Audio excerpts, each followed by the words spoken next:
वो अपने इन-लॉज़ की वजह से, अपने सास-ससुर की वजह से घर पे रह रही होती हैं, शौहर कहीं और रह रहा होता है। वो उनकी खिदमत के लिए, उनकी देख-रेख की वजह से घर पे रह रही हैं। एक गैर की बेटी जिसके साथ आपने कुछ नहीं किया है, जिसकी आप 4 गलतियाँ भी नहीं माफ़ करते हैं, 4 बातें आप अलग सुनाते हैं, वो आपके साथ कर रही है, आपको खाना बना के खिला रही है, ज़रूरत पड़ने पे आपका सर, हाथ, पैर भी दबा रही है, आपके कपड़े धो रही है, आपको अस्सलाम वालेकुम एवरीवन। हम सब ने अपनी ज़िंदगी में कभी न कभी, कहीं न कहीं सुना और देखा दोनों होगा कि बच्चे जो होते हैं, वो अपने माँ-बाप को, जो बेटे होते हैं, वो अपने माँ-बाप को डिवाइड कर देते हैं। माँ को तुम रख लो, बाप को हम रख लेते हैं, या फिर इतने दिन तुम रख लो, इतने दिन हम रख लेते हैं। ये आपस में भाई सारे मिलकर के बँटवारा करते हैं माँ-बाप का। और लड़कियाँ क्या कहती हैं? लड़कियाँ तो साफ कहती हैं कि हिस्सा भाई-भाभी को लेना है, तो हम क्यों करें? सोचें, जिस माँ-बाप ने अपनी बेटी को पाला-पोसा, पढ़ाया-लिखाया, शादी की, इस लायक बनाया, जवान किया, वही लड़की, सबने सुना होगा, वही लड़की कह देती है कि हिस्सा तो भाई-भाभी को लेना है, तो खिदमत हम क्यों करें?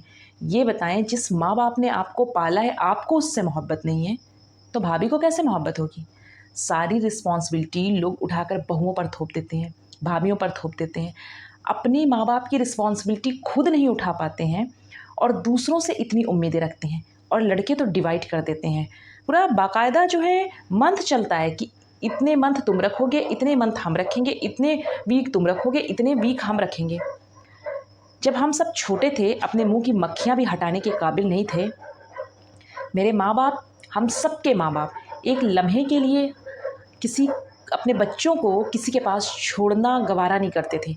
हम सब जब छोटे होते थे तो अपने मुँह में उठाकर बॉटल भी नहीं लगा पाते थे, और जब हम पल-कर बड़े हो जाते हैं तो हम इतनी बड़ी-बड़ी, इतनी लंबी-लंबी बातें करते हैं। वही माँ-बाप जो हमें इतने नाज़-नखरे से पालते हैं, वही माँ-बाप हमारे लिए बैकवर्ड हो जाते हैं। वही माँ-बाप हमारे लिए बेकार हो जाते हैं कि इन्हें तो कुछ आता ही नहीं, ये तो ओल्ड फैशन है, ये तो बहुत पुराने ख़यालात के लोग हैं।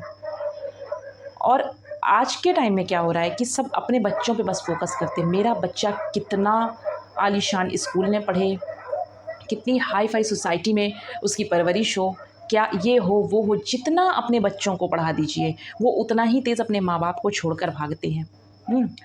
तो हम कितने आराम से अपने माँ-बाप को छोड़ देते हैं, कभी बहुओं के भरोसे छोड़ देते हैं, कभी तो बिल्कुल ही छोड़ देते हैं। और बेटियाँ, उनका तो क्या ही कहना, वो तो माशाअल्लाह होती हैं, वो तो बस हिस्सा भाभियाँ लेंगी। हिस्से, उस माँ को आप हिस्से से तौल देते हैं, उस बाप को आप हिस्से से तौल देती हैं, जिसने आपको अपना पसीना बहा-बहा के पाला है, वो माँ जिसने आपको रातें जाग-जाग के पाला है। लड़कियाँ, मैंने देखा है बड़े आराम से, भैया मेरे बच्चे जो हैं यहाँ नहीं रह सकते, मेरे बच्चों का स्कूल चालू होने वाला है, मेरे बच्चों का बच्चे, बच्चे, बच्चे, बच्चे। याद रहे, कितना भी कर लो बच्चे, बच्चे, बच्चे, बच्चे, अगर माँ-बाप के साथ अच्छा सलूक नहीं किया है, तो यही बच्चे कल को काटने को दौड़ेंगे। यही बच्चे जो आज आप कर रहे हैं, अगर इंसान को ये बात समझ आ जाए कि मेरा कर्मा लौट कर मेरे सामने आएगा, तो शायद इंसान इतने गुनाह ना करे। लेकिन इंसान सोचता है कि हर इंसान आज को देखता है, आज को जी लो, कल जो होगा देखा जाएगा। जो आज करोगे वही कल मिलेगा। और जो लोग कहते हैं ना कि हमने ज़िंदगी में बहुत अच्छा किया और हमारे साथ कुछ अच्छा नहीं हो रहा, ये बिल्कुल गलत है। होता है, आपको दिखता नहीं है। अच्छा, जो लोग बहुत ज़्यादा हमदर्द बनते हैं, वो फिर उठा के पूरी रिस्पॉन्सिबिलिटी अपनी बीवी के ऊपर डाल देते हैं, ठीक है? और बहनें भी जो हैं, वो भी सब कुछ भाभियों के ऊपर थोप करके, और फिर उसके बाद उन्हें बड़ी-बड़ी बातें आती है कि मेरी अम्मा का केयर नहीं किया जा रहा है, मेरे अब्बा का ख़्याल नहीं रखा जा रहा, अम्मा-अब्बा मेरे कितने कमज़ोर होते जा रहे हैं, वो तो ऐसा करती है, वो तो महारानी टाइम पे खाना नहीं देती। इस तरह की बातें मैंने पर्सनली सुनी है, और आप सब ने भी कहीं न कहीं सुनी होगी। खुद खुद कुछ नहीं करेंगी, थक के ससुराल से आई हैं, आराम करेंगी।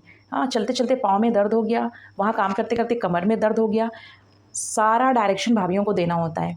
उन तमाम माँ-बाप से हम ये कहना चाहते हैं कि कम करे या ज़्यादा करे, जितना भी करती है ना, आपकी बहू ही आपके साथ करती है।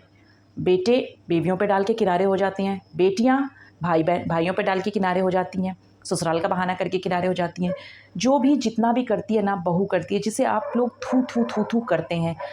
बेटी 1000 गलती करेगी, आप किसी से कहने नहीं जाते हैं। बहू 4 गलती भी कर दे ना, तो उसको पूरे समाज में बदनाम कर दिया जाता है।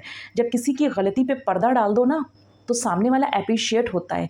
सामने वाला सोचता है कि अरे! मुझसे इतनी बड़ी गलती हो गई, फिर भी जो है इन लोगों ने मेरे बारे में किसी से कुछ नहीं कहा। उसके दिल में ना हमदर्दी पैदा होती है। यहाँ तो ज़रा-ज़रा सी गलती, जो माफ़ करने लायक गलती भी होती है ना, उस पर भी बदनाम कर दिया जाता है। अपने माँ बाप की ज़िम्मेदारी ना भाई बहनों की होती है, उनके बेटी और बेटे की होती है, जिसे उठा करके बहुओं पर थोप दिया जाता है। लेकिन फिर भी अल्लाह का शुक्र है, इंडिया और पाकिस्तान में ये चीज़ें हैं। यहाँ की बहुएं अपने इन लॉज़ के साथ, अपने सास ससुर के साथ बहुत करती हैं।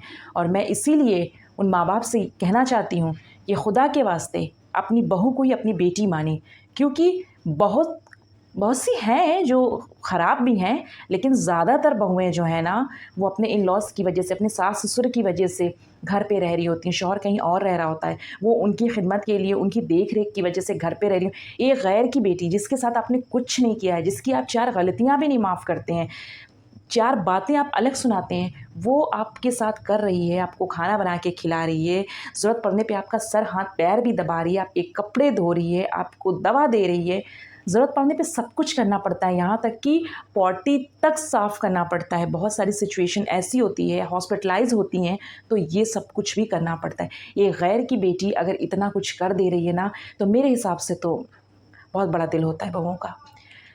अब कुछ ख़राब भी हैं, तो जो अच्छी हैं उन्हें लेके चलें ना, ख़राब को जाने ही दें, ठीक है? और जो ख़राब हैं भी या जो बुरा कर भी रही हैं, वो कहीं न कहीं आपका ही कर्मा होता है। आप भी अपने सास-ससुर के साथ कुछ ऐसा की होती हैं, क्योंकि जब इंसान बूढ़ा हो जाता है ना, तो उसे लगता है कि हम बहुत अच्छे हैं, लेकिन वो ये भूल जाता है कि कभी हम भी जवान थे, कभी हम भी बहू थे। ये नहीं सोचता है इंसान, इसलिए वो तकलीफ़ में रहता है कि मेरे साथ गलत हो रहा है। अगर ये सोच लें कि हमने भी ऐसा किया है, मेरे साथ चलो उतना बुरा नहीं हो रहा है, तो अपने माँ बाप को डिवाइड ना किया करें। और बेटियों से गुजारिश है कि आप इस तरह की बातें ना किया करें कि हिस्से से तो लेंगे आप अपने माँ बाप को।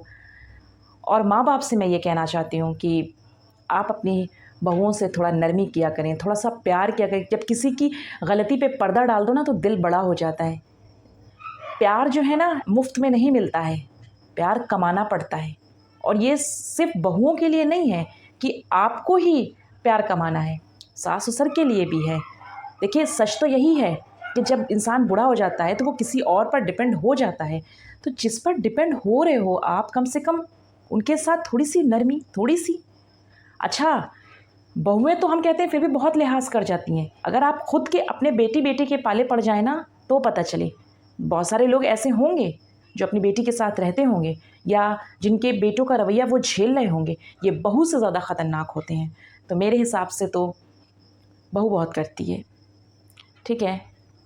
तो मैं यही कहूँगी कि अपने माँ-बाप के साथ इस तरह ना करें। और लोग अपने माँ-बाप को भूल जाते हैं, लोग अपने माँ-बाप को छोड़ के चले जाते हैं। ऐसे बहुत सारे लोगों को देखा है, काम करने की कंडीशन नहीं है, लेकिन काम कर रही हैं, पका रही हैं, खा रही हैं, कोई है ही नहीं है साथ।